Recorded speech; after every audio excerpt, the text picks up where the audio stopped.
lhe dou as boas-vindas ao Autoconsciente, um podcast que fala de vida interior para ajudar você a se entender melhor. Eu sou Regina Gianetti, instrutora de Mindfulness, a sua repórter da alma. E aqui eu compartilho reflexões e ações para uma vida com mais autoconsciência. A minha intenção é que ao terminar um episódio, você se sinta melhor do que quando começou.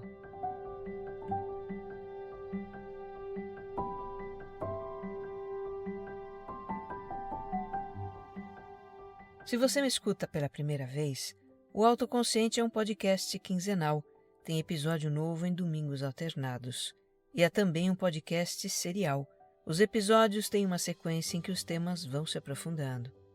Aqui tem uma jornada de autoconhecimento para você. Então eu te convido a escutar o episódio 0 para conhecer a proposta do podcast. Convido também a me acompanhar no Instagram. O meu perfil pessoal é regina.gianetti. E a conhecer o meu canal no YouTube. Digite o meu nome para me achar por lá. Se você gostar deste episódio, compartilhe nas suas redes sociais e grupos de mensagens. Ajude mais pessoas a se entenderem também.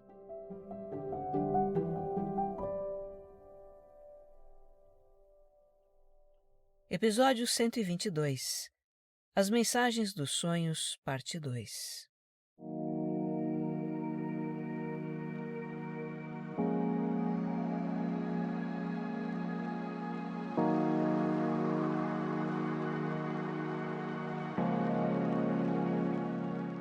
Vamos continuar explorando os mistérios dos sonhos, esse fascinante fenômeno da nossa vida interior.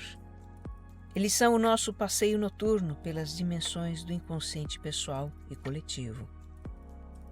Para relembrar a parte 1 desse tema, no episódio passado, nós vimos que os sonhos, por milênios, foram interpretados como presságios, como uma forma de comunicação com o mundo espiritual, como visões do futuro. Sonhos orientavam escolhas e decisões, eram vistos como um oráculo. E perderam esse status com o desenvolvimento da ciência, do pensamento racional e do materialismo da era moderna.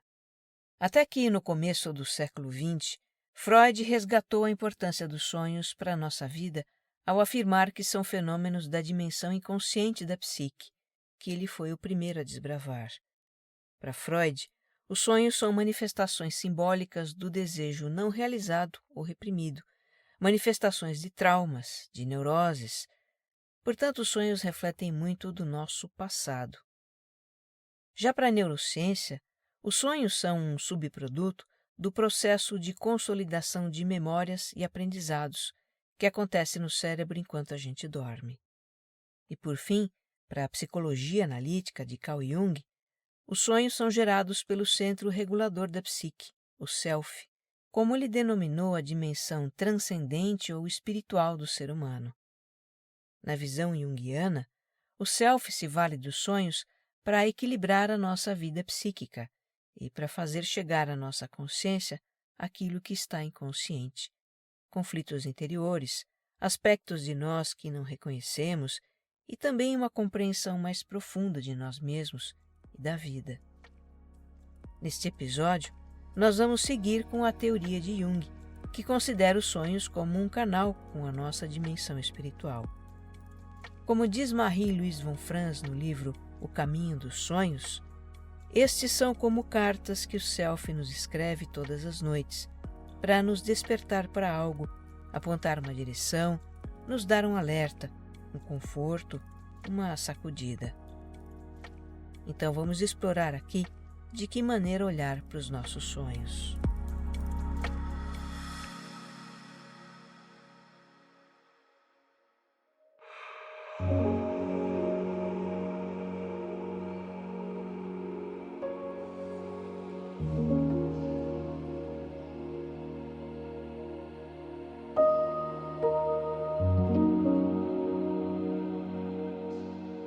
Eu imagino que muitos ouvintes podem estar pensando algo assim agora. Eu não tenho sonhos. E há tempos que eu não sonho. Os meus sonhos são raros. E antes que comece a surgir uma preocupação com isso, vamos entender algumas coisas. A neurociência afirma que sonhamos todas as noites, sobretudo nas fases REM, que acontecem 4 ou 5 vezes em 8 horas de sono.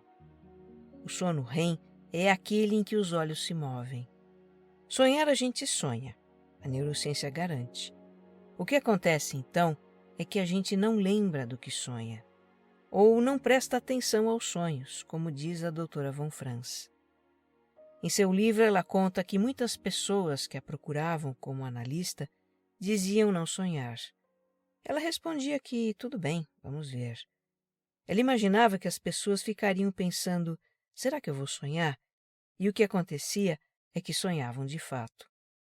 Muitas vezes o simples fato de colocar a questão provoca um sonho, ela diz.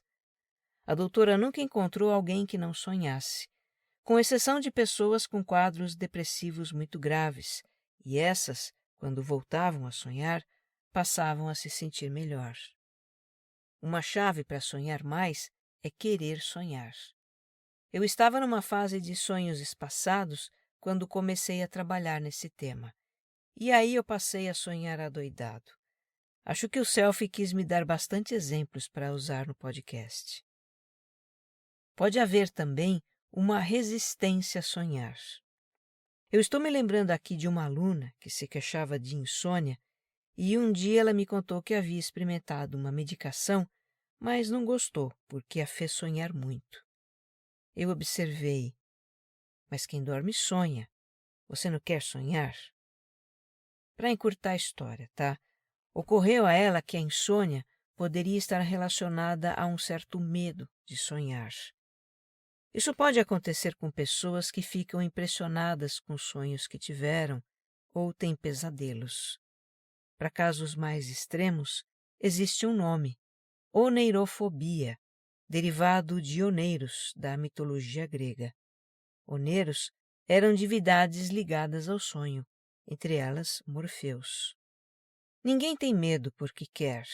O medo é uma reação de defesa a algo percebido como ameaça. Agora, sempre que o medo é limitante, nós precisamos buscar ajuda para superá-lo.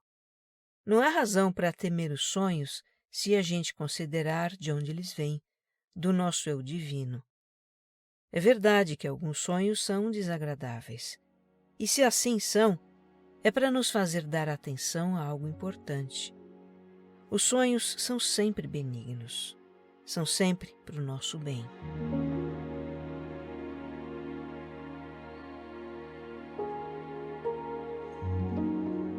Então, se você quer se lembrar mais dos seus sonhos, comece se abrindo para isso. Ao se deitar, afirme a sua vontade. Quero lembrar dos meus sonhos. Aliás, antes disso, procure fazer uma boa higiene do sono, como se diz. Evitar refeições pesadas à noite, deixar o seu ambiente com uma iluminação mais suave e aconchegante, se desconectar das telas um tempo antes de dormir. No episódio 17, nas noites insones, eu falei da higiene do sono. Tem coisas lá que podem ajudar. E olha, afirme sua abertura para se lembrar dos sonhos e então relaxe. A gente controla muito pouca coisa nessa vida. O que dizer então dos sonhos, né? Se você não se lembrar deles na manhã seguinte, não encane com isso. Apenas continue afirmando a sua disposição de lembrar e confie no Senhor dos Sonhos, o Selfie. Ele é o dono da lojinha. Até o fato de a gente não lembrar dos sonhos só acontece porque o nosso eu divino permite. Por algum motivo, não nos lembrar serve aos seus propósitos. Se você quer lembrar dos sonhos, faz sentido também deixar algo para tomar nota deles na sua cabeceira. Não apele para a memória. A lembrança dos sonhos se apaga facilmente. Eu já li em algum lugar que, para lembrar dos sonhos, a gente não deve se mover ao acordar, o que eu acho muito difícil.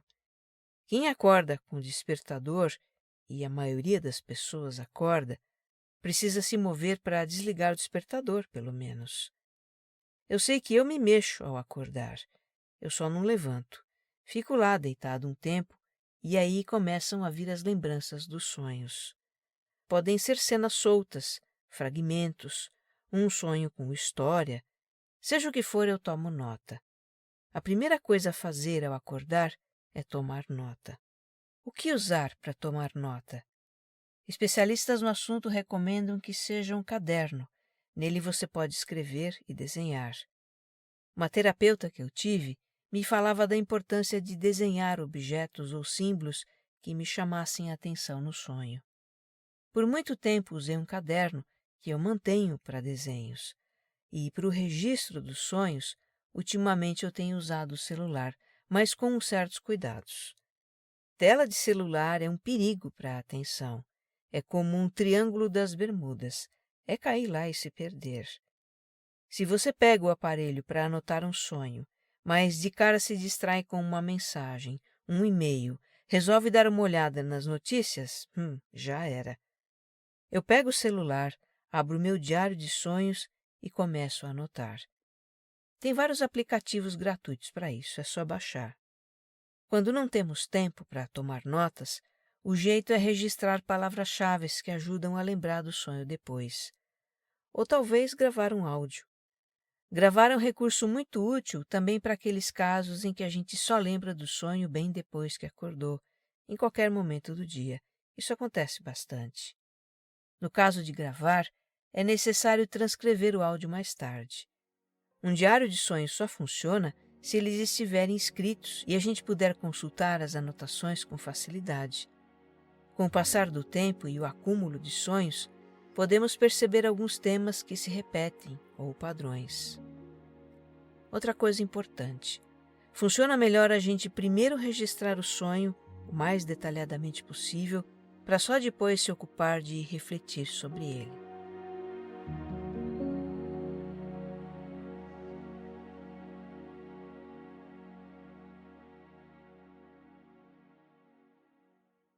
Como registrar um sonho? A Marie-Louise Onfrance fala no seu livro de uma técnica em que o sonho é descrito em 3 partes: introdução, peripécia ou desenvolvimento e desfecho, ou seja, como o sonho acaba.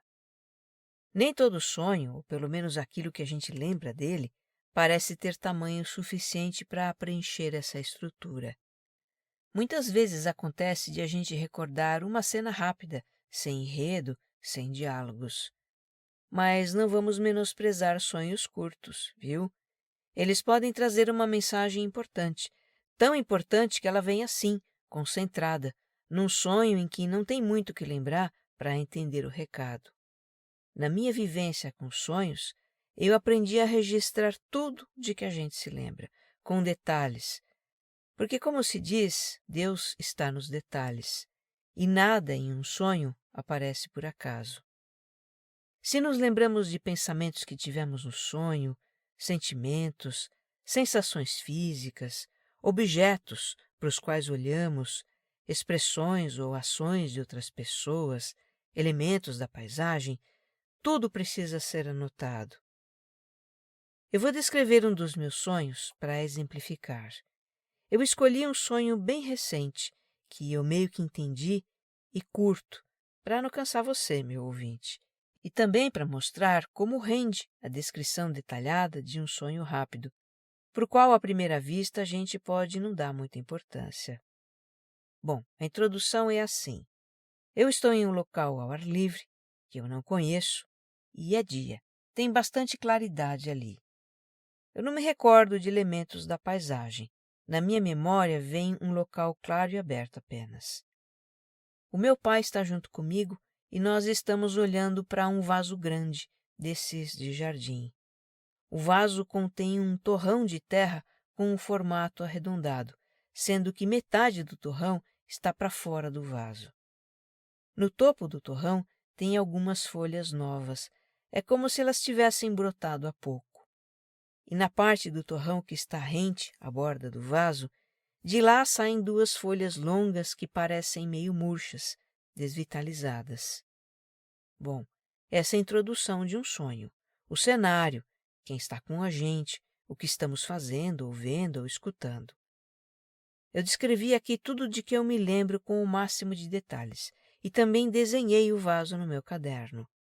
Os desenhos ajudam a lembrar das imagens do sonho, mesmo passado algum tempo que a gente sonhou. Agora a parte da peripécia ou desenvolvimento. Eu olho para aquelas folhas longas e penso em cortá-las fora. Eu estava achando as folhas velhas e queria me livrar delas. O meu pai não diz nada. Ele pega uma ferramenta de jardineiro e começa a cavocar o torrão com delicadeza.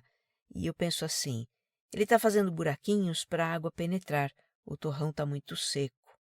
Aí eu começo a cavucar também, só que não com delicadeza. Eu cavoco com força, de um jeito meio estabanado. Agora, o desfecho. Com a minha ação de cavucar o vaso, ele desmancha. O sonho acaba aí.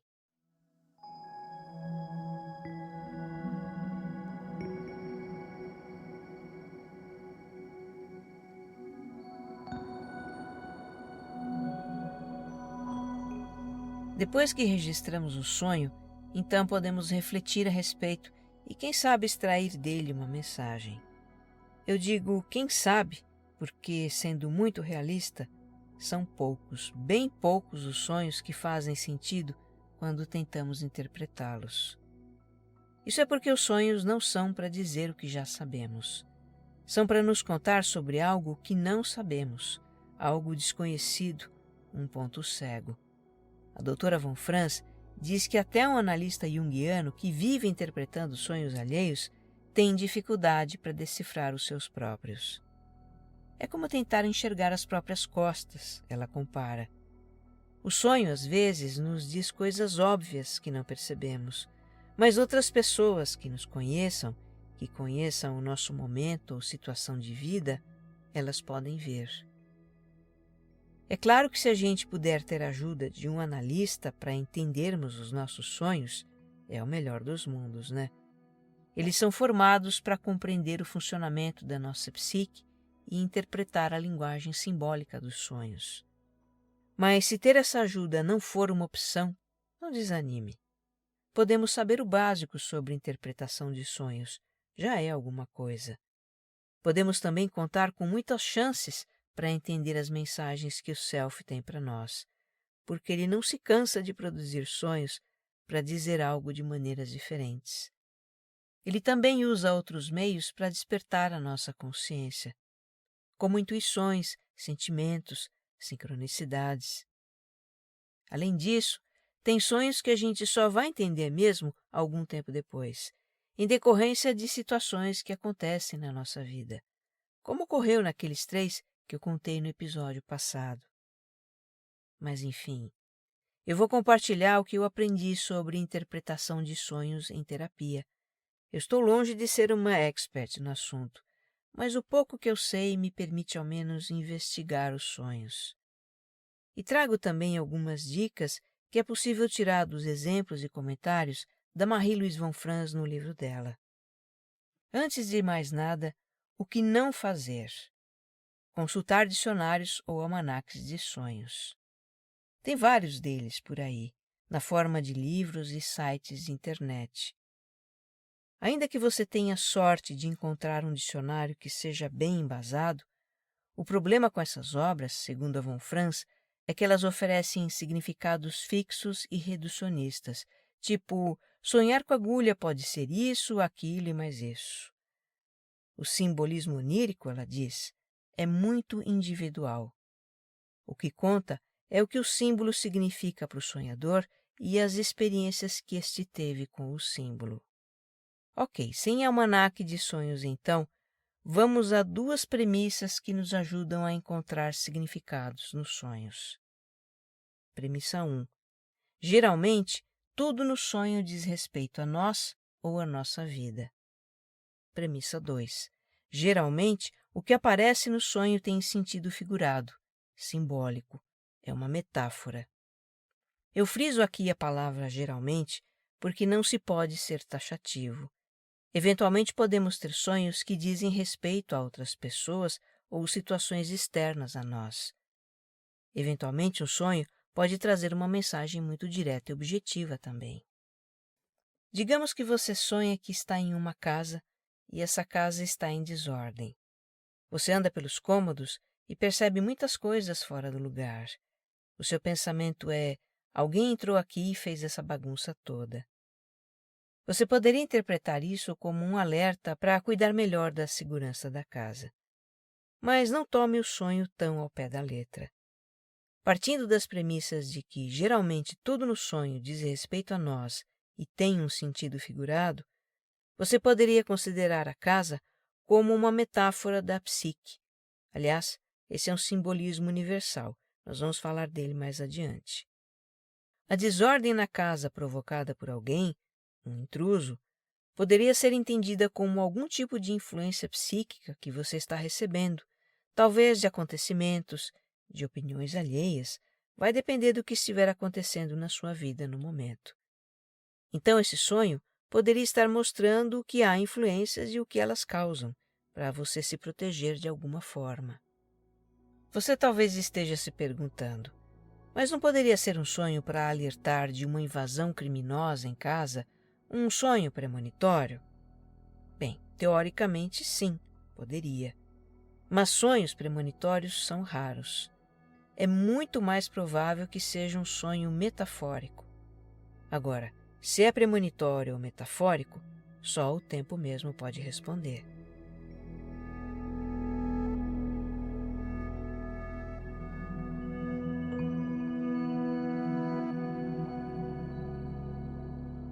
Como a gente pode chegar a uma interpretação como essa que eu exemplifiquei aqui? Por meio de perguntas investigativas. No meu sonho com o vaso que eu contei há pouco, por exemplo, eu me pergunto: que aspecto de mim ou da minha vida esse vaso representa? Me ocorre que é um aspecto que não parece estar sendo bem cuidado, porque a terra do vaso é um torrão seco e duro. É um aspecto que tem coisas novas, em crescimento, que seriam as folhas novas, e tem coisas mais antigas que estão desvitalizadas, representadas pelas folhas grandes que estão meio murchas. A figura do meu pai, que aparece no sonho, é outro símbolo. Que aspecto de mim o meu pai representa? Poderia ser o aspecto psicológico do masculino da minha psique, relacionado a atributos como iniciativa, objetividade, sair para o mundo, conquistar, buscar o sustento, que é muito o que o meu pai sempre representou para mim. Hoje ele é idoso, está fisicamente fragilizado, cansado, e isso me faz pensar se o meu lado masculino não estaria assim também. No sonho eu penso em podar as folhas mais velhas e murchas. Na interpretação, eu me pergunto: o que na minha vida eu sinto que está desvitalizado e eu estou pensando em cortar? No sonho, o meu pai afofa a terra do vaso com cuidado para a água penetrar. E quando eu cavoco, eu faço isso de uma maneira brusca, meio displicente. Eu me pergunto: que aspecto é esse de mim, da minha vida, que está precisando de cuidado, com o qual eu estou sendo displicente, que tem coisas novas e coisas mais antigas que eu quero cortar fora? Eu me faço todas essas perguntas olhando para o que está acontecendo na minha vida, o meu contexto. E o que me ocorre é que esse sonho está falando do meu momento no trabalho, em que tem mesmo coisas novas brotando e eu estou questionando as mais antigas.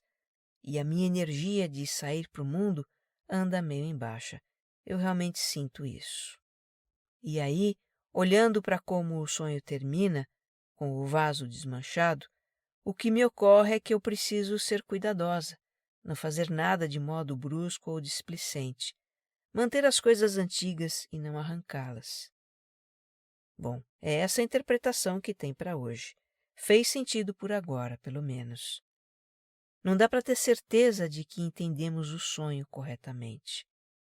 Quando se trata de sonhos, é tudo muito subjetivo, e com subjetividade não existe exatidão. Não existe certo ou errado cravado. Eu penso assim: se o sonho me trouxe uma tomada de consciência, seja sobre o que for, valeu. Se eu não entendi nada, valeu também, porque eu lembrei do sonho, eu parei para me olhar, para olhar para a minha vida. Eu sei que eu vou sonhar muitas noites ainda e uma hora a ficha cai. Vamos lembrar que, por meio dos sonhos, o self compensa e equilibra a nossa vida psíquica. Isso não necessariamente passa por um entendimento racional da nossa parte. E se o que ele quer é despertar a nossa consciência para algo, ele vai procurar fazê-lo com sonhos diferentes, ou quem sabe com sonhos recorrentes, aqueles cujo tema se repete. Eu já contei um sonho recorrente que eu tenho. Foi no episódio 102, na trilogia do ego. É o sonho do avião que cai lentamente. Depois de sonhar décadas com isso, eu associei o avião com os meus pensamentos, que caem quando eu entro numa vibe de negativismo ou preocupação. Compreender isso foi tremendamente importante para mim. Me mostrou que eu precisava aprender a lidar com os meus pensamentos e foi muito transformador na minha vida.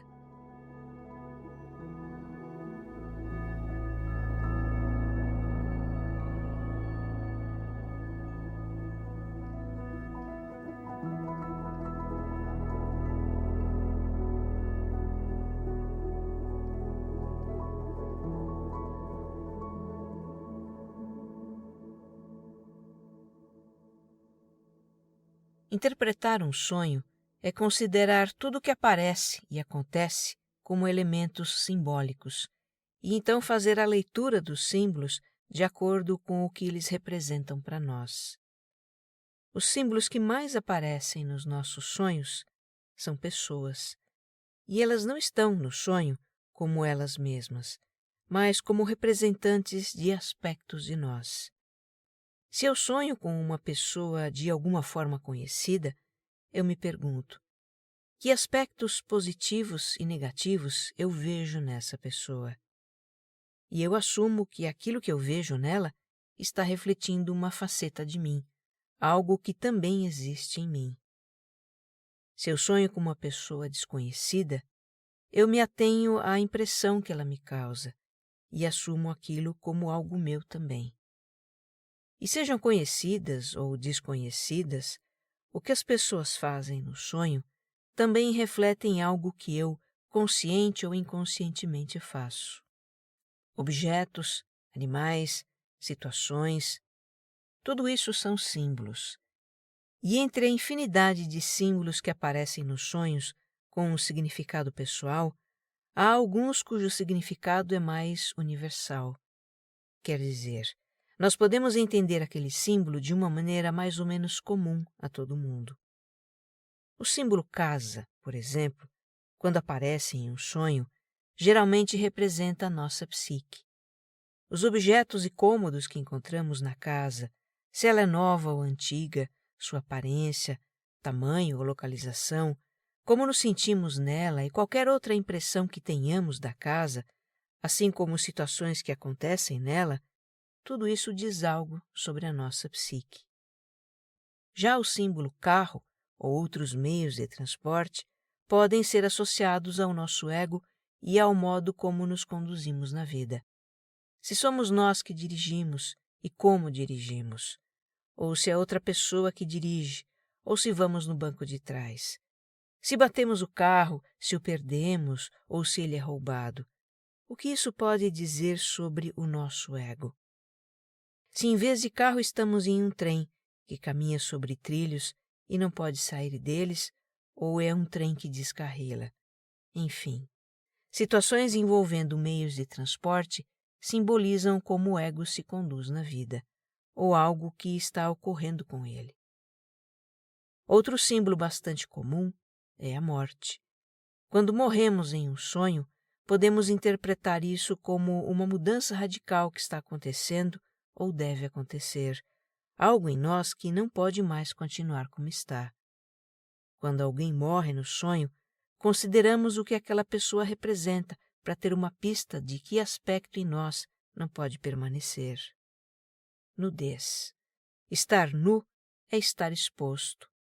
Como nos sentimos nessa situação em um sonho? No que pensamos? Trazendo a situação para a nossa vida, o que tememos que os outros vejam de nós? Do que nos envergonhamos? E por aí vai. Podemos sonhar com coisas abjetas, perversas, sombrias, engraçadas, comoventes, assustadoras, sublimes, luminosas, transcendentes. Seja o que for, faz parte de nós. Reconhecer as partes de nós, curar o que precisa ser curado, juntar as peças desse grande quebra-cabeça que somos, é o nosso propósito mais elevado na vida desperta. Nisso somos guiados pelo Self, o nosso mestre interno, nosso eu divino.